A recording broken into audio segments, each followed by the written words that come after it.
first episode is going to be about happiness. And if you read the title, it's You Deserve Happiness.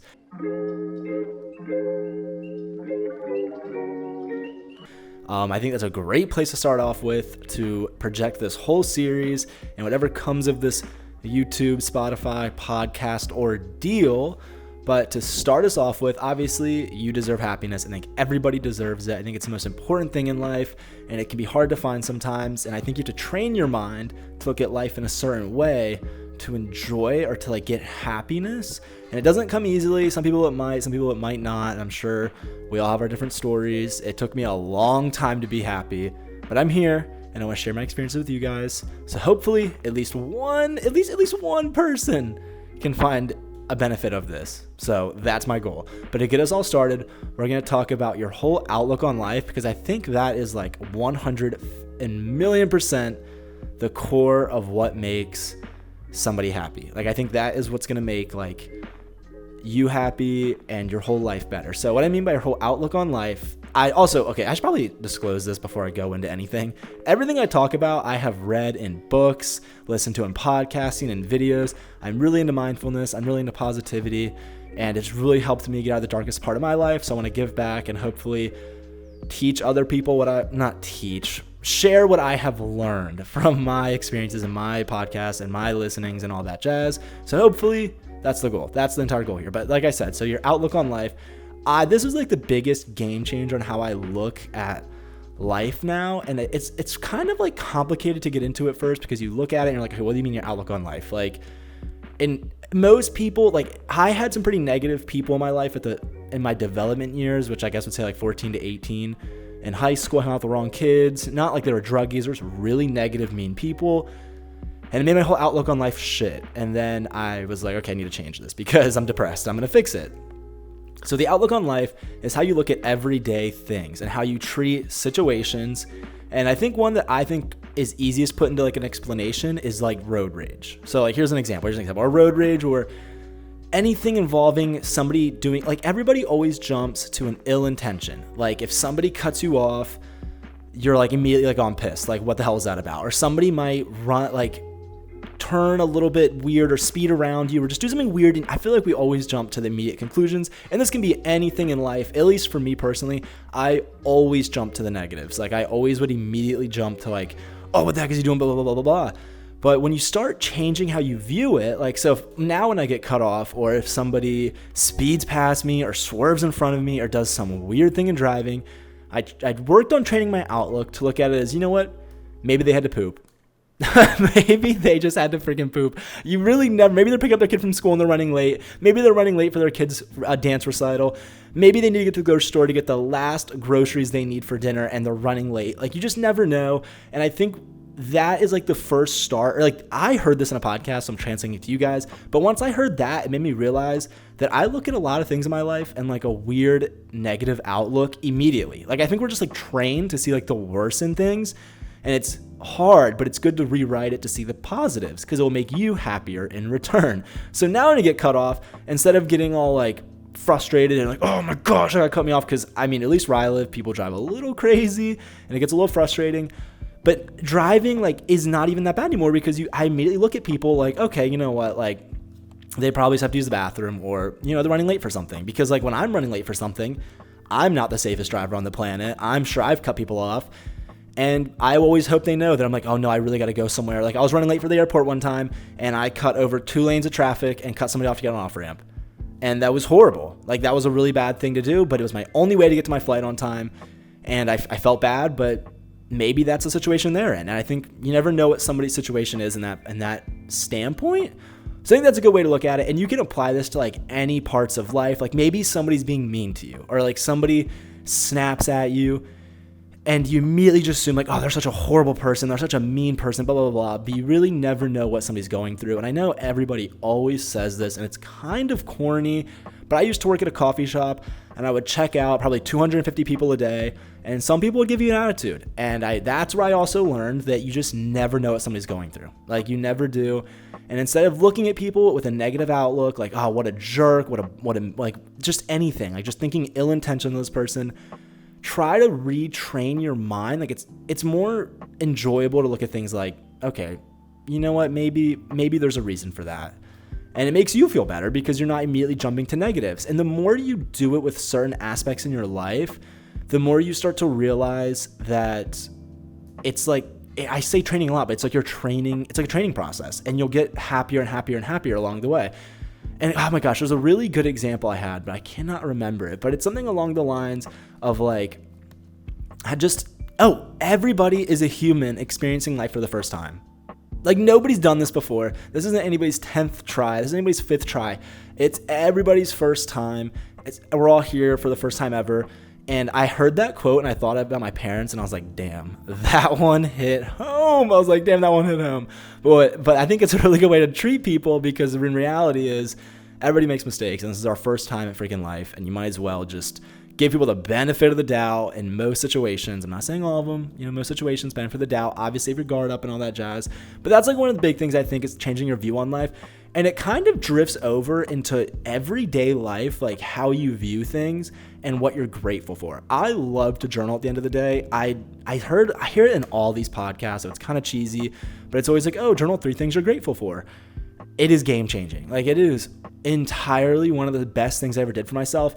I would say a year ago, when somebody asked me, what are you grateful for? I'd be like, I don't know, like my freaking family, like my friends, like, I don't know, like whatever. And you move on. And then it's like everybody always says that, and they teach you it in grade school and all that stuff. And it's like the same 2 things you always say. And I started doing this journal exercise because I was in the dumps. And I was like, okay, I'm just going to journal I'm grateful for every single day and just go down the line. And it went from being, I'm so grateful for my friends and my family. Like, yeah, no shit, everybody's freaking grateful for that. Like, yeah, of course, like whoop-de-doo. Like, that's a good thing to be grateful for, but it's pretty common. 2, I'm grateful for this beautiful weather.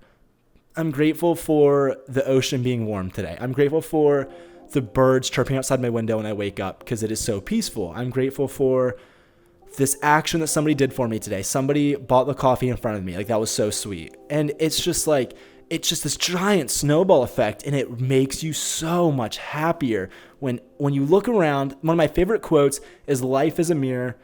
When you smile, it smiles back. Oh, I'm keeping that in. I turned myself on accident. But it's a really good quote, and I think it's so freaking true, because when you're sad, it's the same way. Or when you look at everything in a negative aspect, it's so much easier to look at things negatively and just treat things negative, because this is a 2-sided coin. You can look at things happy or you can look at things negative.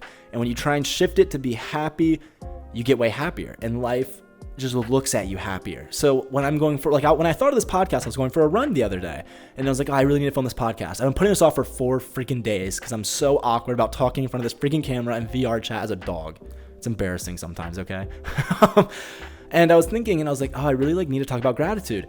And as I was running, I was like, I'm so grateful for my dog. Like, this is my best friend. I love her. I'm so grateful for the phone in my hand that allows me to reach everybody. I'm so grateful for the weather. The sun is like beating on my skin and it feels great. I'm so thankful to be running through this beautiful wooded path. And it's just like, it made me smile right away. Like, I was automatically smiling just thinking about it. And I think when I started, I was a really sad, angry, negative person more per se. Like, I was definitely more negative outview on things. And it just really shifts everything for you. So I challenge you. I know everybody always says that in their podcast. I challenge you. But in a way, I think you should especially try this. At the end of the day, pull up notes on your phone, get a journal, write it to a text, whatever you want to do, whatever works better for you. And write 3 things you're grateful for every single day, and keep trying to add on to it. And I promise you, in like a week to a month, you're going to be like just so much more positive, and just realize how many things in life are like really a gift and so amazing that you get to experience them firsthand, because there are miracles all around you. Like, there's literally miracles all around you. And it's like there's this curtain over it when you look at life in a sad, negative aspect. And when you start shifting it, the curtain gets raised and you're like, whoa. Obviously, go into this with a positive outlook, or, believing it's going to be true. Because if you don't believe it, it's not going to happen. Or you're never going to get through it. Because if you go into this, like, yeah, I'm journaling, this is bullshit, blah, blah, blah, blah, and you're journaling, well, you're already failing. It's not going to work. You got to go into it with a positive outlook. Be optimistic, and I promise you it will work. So that is like the one thing I really want to talk about, is the whole gratitude thing and the whole happiness thing. Another thing is never be selfish for your own happiness, or be selfish for your own happiness. I'm going to keep that in there. You can be selfish for your own happiness, and you get taught that all the time, that you can't be, or you don't deserve to do things, or you should put others first. But you know what? It's your life. You're the one who's living it. Sometimes you got to go first, especially if it's your own happiness, if it's a friend treating you a certain way, a family member treating you a certain way. And obviously everybody's situation is different, but you should never feel guilty for being a little bit selfish, because, it's still your life. Like, as long as you're not putting anybody down or in danger, your happiness comes first. And I think that's an important thing. And I think it's kind of like a taboo thing to be like, oh yeah, like, you got to be selfish sometimes. Obviously, read the room. You're not going to put somebody else down, and you're not going to like do all these things. But, there's healthy boundaries. Like, one of my friends wanted to hang out every single day, and it was making me stressed. And I was like, I have to be selfish. I'm taking time for myself. And I let them know. And that's okay. Did it affect them a little bit, make them sad? Maybe in the moment. But once you just talk it out, we realized that we should probably have, more time to ourselves. And some people just need space sometimes. So I think that's a really important thing. So remember that it requires a little bit of selfishness for your own happiness. I know everybody loves to help people. And that leads me to my next topic, actually, because everybody loves to help people, or at least most people do. I love to do it. Whenever I was financially down, people would buy my coffee sometimes, and I was like, that is so sweet. Like, it's like a 2-second gesture. And when I worked at a coffee shop, I would always see people do it. And now that I can, afford it in this current time right now, I can afford it. So usually when I'm at a coffee shop, small gestures like buying the person's coffee behind me, or even complimenting them. Oh my God. When I worked at a restaurant, I used to be a host at a restaurant. And I remember hearing that, and I was like, oh my gosh, like, I should compliment people. It's way harder than it freaking seems. I was like, oh, that's so easy. Like, complimenting people, like, what the hell? Like, that's the easiest thing in the world. It's not. I would sit there and I'd take people to their table and be like, oh, I really like their shirt. And I would never say anything. And I told one lady I liked her shirt, and she looked at me. It was a grandma, by the way. I wasn't even flirting with her. Also, I'm gay, but it was a freaking grandma. And I was like, oh, I really like your shirt. And walked away. Maybe she didn't hear me. That leads me to, that was from the start of the podcast, benefit of the doubt. Maybe she didn't hear me. It's a loud restaurant, but did it hurt a tiny bit? Oh, damn it. I grabbed my freaking camera. I moved that down. Well, now the angle's all screwed up. Gosh damn. I can't be doing this. These freaking index controllers, and you grab stuff like that, it drives me up a freaking wall. It drives me up a wall. But complimenting people or doing small gestures will really reflect in your own happiness, because I am a huge believer in love, and whatever you put out there will come back to you. And I think that still ties in with the whole positivity and looking at life and happiness is, whatever you put out there, it comes back to you. I'm a big believer in it. And that's just how life gets happier for me. And I know, like, happiness is such a weird topic, and everybody varies with happiness and varies with, like, what makes them happy and what doesn't make you happy, and, like, depression. I've been there, and some days are just off days, like, maybe tomorrow, maybe you're going to listen to this, and tomorrow is going to be an off day. And you're like, well, shit, I'm already failing. But you can't fail. It's impossible to fail, because you can start over whenever you need to, and it's either day one or... I forgot that quote. I'm just not even going to say it. It's like day one or day one, whatever. Either way. But I just hope that it makes a little bit of sense what I said, because I think it's like kind of dumb and it kind of doesn't make sense to some people. But I think if you go into it optimistically, it'll be a little bit easier. I think it makes it a little more fun to look at life that way and enjoy it and be a little bit happier. And even if it's small things, like maybe, just be happy. Like if you're watching this on a device, that's a thing to be happy about. Grateful that you have that device to watch it. Are you comfortable in bed? That's a thing to be grateful for. Just like it just always comes down to these like weird, tiny little things. And when they start stacking up like Legos, it makes this giant castle of happiness and positivity and gratitude. And sometimes people will shoot little cannons at your castle, and it might break some Legos off, and you got to rebuild it up. It happens to everybody. I'm not going to sit on this pedestal and be like, yeah, guys, I'm the happiest clam under the sea. Like, woo, look at me. I love everything. Because I have shitty days. A pretty good amount of days can be pretty shitty sometimes. And it's important, at least for me, that when you're having a shitty day, I try and realize it, and I just get up and change what I'm doing. Some days I'll be rotting in my bed, or I'll be stressing out my room, and I'm like, nope, you know what, for my own happiness, I'm changing this right now. I'm realizing it, and it's the art of realization. When you realize you're not feeling how you want to feel, how can you change it? And it's not easy to start off with, and it's a little bit complicated at first, And that will be another podcast episode because I think it's a really special thing. But just like a quick summary is whenever you realize you're not happy and you're not where you want to be, moping in bed is just going to do the same thing every day. I did it for months and it won't get you anywhere. And it's you got to face the emotions. Everybody has to face the emotions eventually, but you got to change it. And only you can change it. So whenever you feel that way, whenever you're unhappy, you literally need to like freeze like you're in a video game and hit the pause menu and look around you and be like, why am I unhappy right now? Like, what can I do? I should go for a walk. I should go for a run. I should go get a coffee. I should go treat myself to a little sweet treat. Because when you start realizing I have an itch on my back. In VR, it's always so awkward. You gotta like hold your hand. Yeah, the immersion is great for this episode. I'm sure these will get better and better as they go.